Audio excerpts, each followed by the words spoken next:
We have a saying down here, it's called line 6, and it is the 6th line of the Sentinel's creed, and it is my standard will remain perfection, and that is something that we as Tomb Guards use down here on a daily basis. You have a series of 5 tests that you need to pass in order to earn your Tomb Guard identification badge, and you are required to learn 16 pages of knowledge, verbatim, word for word, period for period, punctuation for punctuation.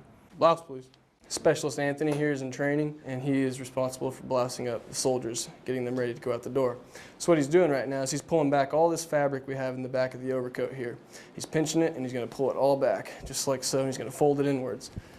I'll then put my belt on, making sure it's centered in between the buttons and also with the V of my overcoat.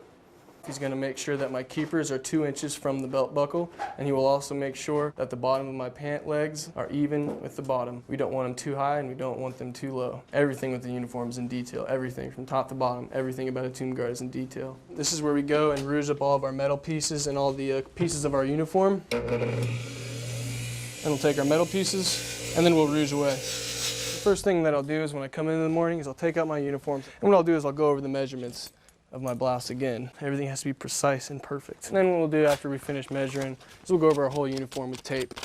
We'll also go over our entire uniform with a lighter, getting off any stray strings that you might find. Burning your yellow piping. It takes a soldier from anywhere between 2 to 4 hours to get a complete uniform up and ready for the day. We always want to press our uniform after a day of working, so that way our uniform is fresh and ready to go. A lot of time and detail goes into these uniforms.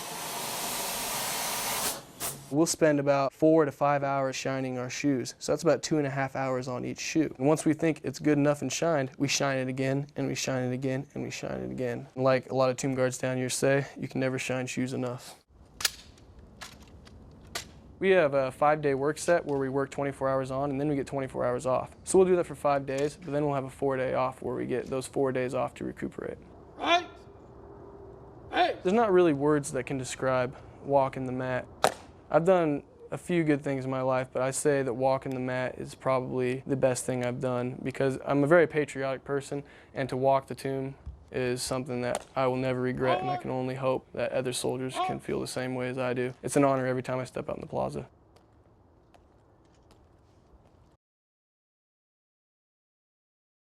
Hi. Hi. They come, they sit down, they need me, they need help.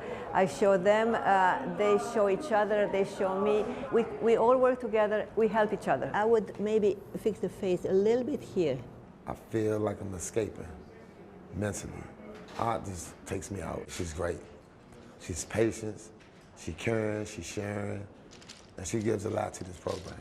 There is so much talent. It's amazing. It's absolutely amazing. It's like opening the door and it all comes, it flows out, or opening a window and all the talent, everything flows out, and they just develop, and they develop so fast, and they do beautiful things. I've learned how to mix colors, my primaries, some of my secondaries. I'm still kind of struggling with that. I've learned how to shade, how to bring things more to real life. This is my most treasured piece. The cricket here is a still life that I drew it from, so maybe you can see some resemblance. You need the stencils? Yeah.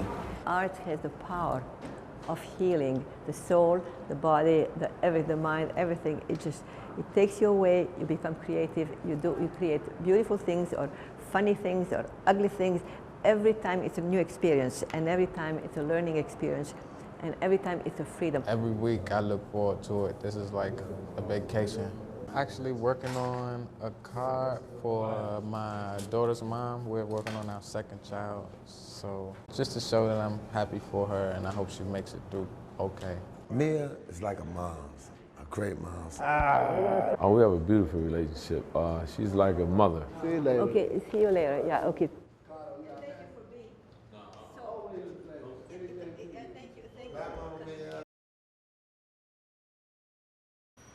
A few dozen in the world play the glass harp. As a solo instrument, I've only been playing it 33 years. Half an hour, 45 minutes, I can be all set up from bring them out of the cases to perform. The sound of ordinary glass is a sweeter tone than crystal. The rubber bands are like shock absorbers. If I bump the glass accidentally, it doesn't break, it just gives.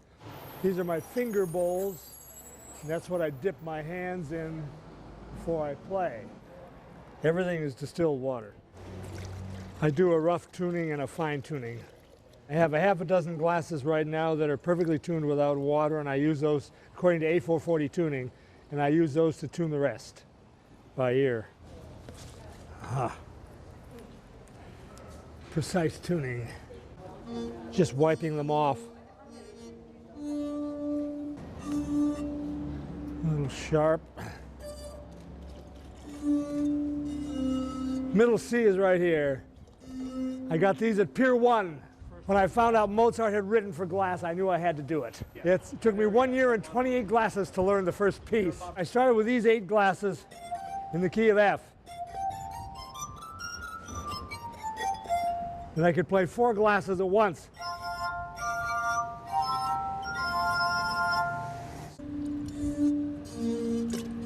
It's the only musical instrument I know that evaporates. People can't believe the purity of the sound. The beauty of the sound is the thing that really captivates people. Here's a little bit of Beethoven.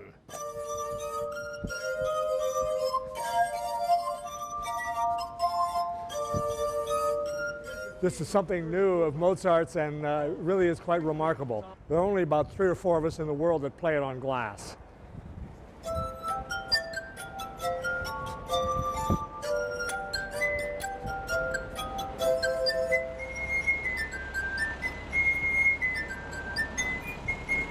This is my life. I mean, you know, I'm only 70 years old. I'm looking forward to a great performance career. I mean, this is absolutely a thrilling sound to work with.